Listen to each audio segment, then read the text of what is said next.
Mugamba mutya abali ku channel yaffe eyitibwa Kyaiti YouTube channel yaffe kyembasa mugende mu maaso n'ogyegattako. Wano waliwo omwami wambuuzizza ku nsonga z'omu buliri. Wambuuzizza nti otegeera otya nti omukyala gwendiko amaze nti oba atuuse ku ntikko. Wambuuzizza ekibuuzo ekyo nti otegeera otya omukazi gwoliko nti amaze. Kosobola okulabira omukazi oyo gwoliko biwerako kosobola otegeera n'omanya nti omukazi ono amaze oba agenda kumala. Bingi byosobola omulabirako. Ebiseera ebisinga abakyala abo waba atuusizza okumala alaga abakyala bano tebafaanaganya, kwegamba byakola biba byanjawulo ate n'ono omukyala omulala, n'olwekyo abakyala tebafaanaganya.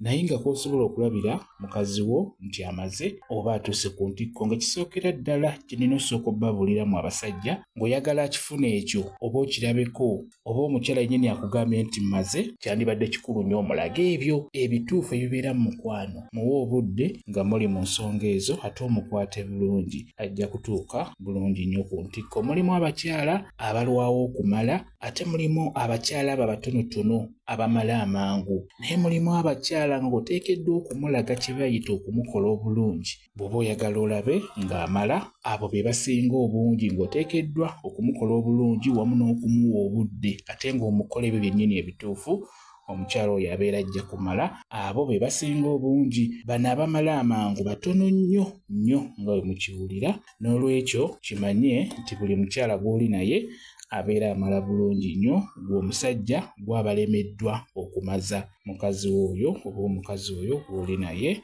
Kakati kwolabira omukyala n'omanya nti omukyala ono amaze, ekisookera ddala mulimu omukyala gw'ogenda okwebakako, waba atuuse akadde k'okumala ajja kuleekaana. Tugeze singa anaaba ayimba nga muli mu kikolwa ayimba mpola mpola, ayongeza eddoboozi omulundi gumu, omanya nti ali mu kumala oba agenda kumala. N'olwekyo mulimu abakyala abaleekaana ng'amala, naye si kuleekaana kuno okw'ekisiru, nedda. Nga bwe nkugambye abeera ayimba mpola mpola n'ayongeza eddoboozi ne ligenda waggulu. Era omukyala oyo singa abeera amaze aba asobola okweggyako, kwegamba akadde ako ng'awulira bimutamye. Ebiseera ebisinga mulimu abakyala abaleekaana nga bamala. Ekyokubiri, osobola okubeera ku mukyala oyo ne mubeera nga mubikola ne mutuuka mu maaso eyo, omukyala oyo n'atandika okussassa kumukumu ng'assiza ku sipiidi, nga mangu olaba okussa kwe kukyuse nga tekubadde kwa bulijjo, okimanya nti omukyala oyo ali mu kumala oba agenda kumala. Era omukyala oyo wano mu kussa ennyo ng'assiza kumukumu obeera omulaba, era bw'akimala okikola aba ajja kukakkana. Ekyokussa okumukumu ajja kivaako. N'olwekyo okimanya nti omukyala oyo amaze oba atuuse ku ntikko. Era naye bw'amala asobola okweggyako kuba akadde ako aba amaze, aba ataagala omuddemu. Mulimu n'abakyala abalala ng'omukyala oyo osobola okubeera ng'omuliko ne mutuuka mu maaso eyo, omukyala oyo n'atandika okukankana, n'akankanira n'olaba ng'akankana. Kimanye nti n'ako akabonero kabeerawo. Ebiseera ebisinga omukyala asobola okukakola ng'ali mu kumala. Kibeerawo bulungi nnyo, era osobola omulaba ng'abadde akankana n'akakkana bulungi nnyo, n'abiviirako ddala eby'okukankana.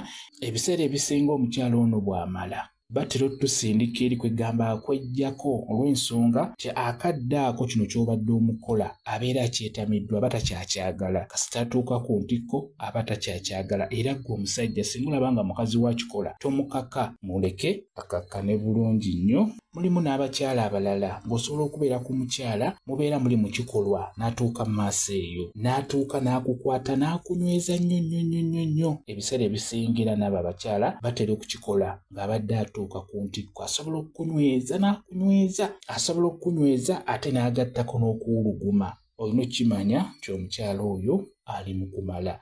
N'ekyo batera okukikola, batukwata n'akunyweza, era bw'amala akuta n'akkakkana bulungi nnyo. Asobola n'okussa ku kikowe n'akuta. Ebiseera ebisinga batera okukikozesa abakyala ng'abadde ali mu kumala. N'ekyo mulina okubeera nga mukyetegereza abasajja. Naawe abuuzizza ekintu ekyo.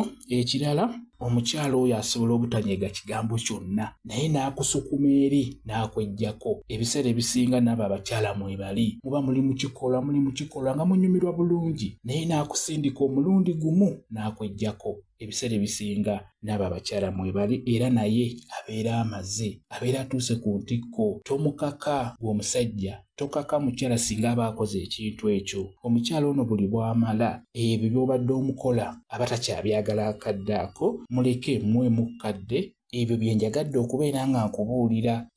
Jasi gwe biwulirize obigenderere nnyo. Gwe bw'olaba nga mukyala wakikoze kimanye nti mukyala wo amaze atuuse ku ntikko. Ate abakyala abamu boogera n'akugamba nti maze ntuuse ku ntikko, boogera naddala ng'omukyala oyo mukwano gwo aba ajja kubuulira bulungi nnyo. N'olwekyo kyekyo kye njagadde okubeera nga mbabuulira. Kambe WhatsApp namba yange osobola okumbuuza, nja kwongera okunyonnyola ku vidiyo eno. WhatsApp namba yange eri 0778734 yeeyo WhatsApp namba yange. Mwebale kubeera ku channel yaffe eyitibwa Kyayiti YouTube channel yaffe. Kyembasaba mugende mu maaso n'ogyegattako mubeere bulungi. Mweraba.